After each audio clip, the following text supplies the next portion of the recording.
Hey guys, and welcome back to Lift More Monday. Today I got Coach Mike back with me. We're going to be talking about the deadlift. One of the big things we've been working on recently is using the lats in the deadlift. I find one of two things. People either don't know how to use their lats at all, or they use their lats improperly by trying to squeeze their shoulder blades together and extending their spine. The lats are important for shoulder extension and spinal stabilization. So in the deadlift, when we're trying to lift really heavy weights off the ground, we want to make sure we're incorporating as many muscles as we can to help do that job. So Coach Mike is going to help me. We're going to go over one of the best cues we've seen for kind of cueing the lats in the deadlift for you or your clients. So the first thing I'm going to do is I'm going to step behind Coach Mike. I'm going to have him just stand. He's not even going to use the barbell yet. All I'm going to say is, Coach, I'm going to try to push your arm to that cable column, and you're going to resist me pushing your arm. Okay? Ready? Good. Relax. So you just learned how to incorporate your lats in the deadlift. I didn't have to tell Mike to pull his hand to his pocket or tell him to engage his lat or anything like that. All I did was say, Coach, I'm going to push your arm forward and you're going to resist me. And that's it. Immediately he begins to turn that lat on, pulling the arm into the body. Now, it does two things.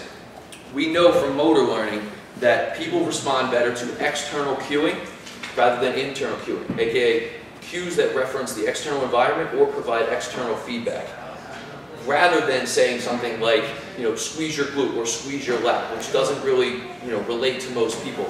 We're giving him an external cue with external feedback, which is going to make the learning stick that much more. Additionally, this is just a form of RNT training, or reactive neuromuscular training. Basically, the mistake we're feeding is I'm pushing his arm away, which is what some people allow happen in the deadlift. The bar will drift away from them. So as I push him away, he just reacts and reflexively pulls that arm back into his body, doing exactly what I want him to do without me having to coach him at all. So here's how we transition that to actually deadlifting the barbell. So what I'm going to say is, I'm going to have Mike set up over, okay? And I'm going to say to him, just like I had your arm pushed forward last time, Coach Mike, I'm going to push you forward again, and I want you to resist me. Okay, so watch out. I'm going to push forward, resist me. Good. Now, I want you to lift your arms in front of you. Now, take that same feeling by resisting my push. Okay.